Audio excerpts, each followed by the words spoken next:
Chapter 6. Spick and Span. "Be still," said Jack. Jack and Annie stood frozen as an elephant stepped out of the shadows. It waded into the pond and dipped its trunk into the water. "Oh, wow," said Annie. Jack breathed a sigh of relief. An elephant wasn't going to chase them and eat them. Still, the elephant was huge. "Let's sneak away," said Jack. "But I want to watch," said Annie. "Fine," said Jack. He was tired of Annie getting sidetracked. "I'm going to solve the riddle by myself. I'll meet you back at the treehouse." He turned to go. A spray of water rained down on him. It came from behind. He shouted with surprise and looked back. The elephant's trunk was pointed straight at Annie. "Cool," she cried. "He's giving me a shower." The elephant sprayed her again, then again.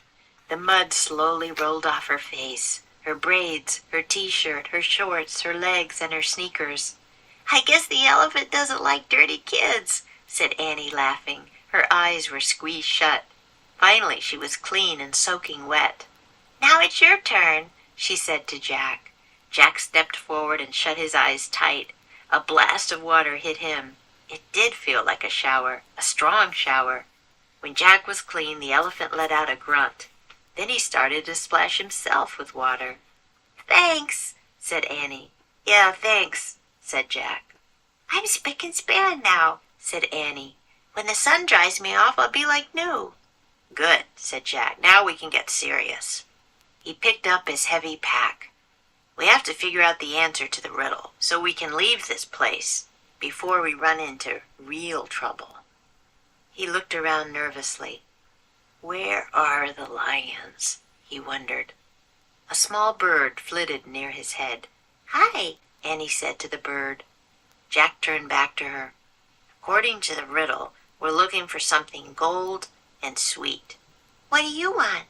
Annie asked the bird. The bird twittered and flew around Jack and Annie. Its feathers were dull gray, but it had a bright, happy manner.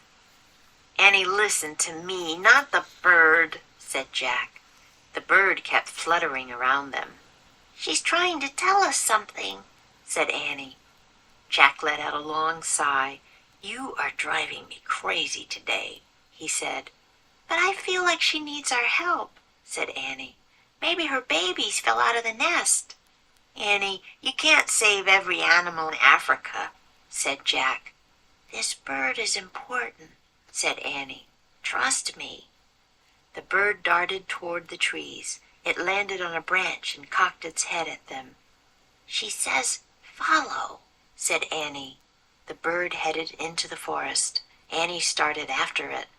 "Don't go in there," said Jack. "You might run into—" There was no need to finish.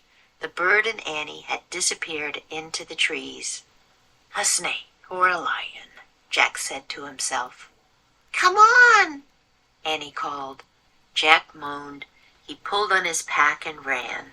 The peanut butter jar thumped against his back.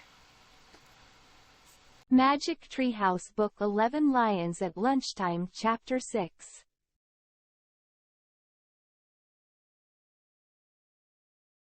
Spick and span. I'm spick and span now. Wade into. Dip into. It waded into the pond and dipped its trunk into the water. Get sidetracked. He was tired of Annie getting sidetracked. But get soaking wet. Finally, she was clean and soaking wet. A blast of water. A blast of water hit him. Splash oneself with water. Then he started to splash himself with water. Drive somebody crazy. You are driving me crazy today. Cock one's head. It landed on a branch and cocked its head at them. It's now or never.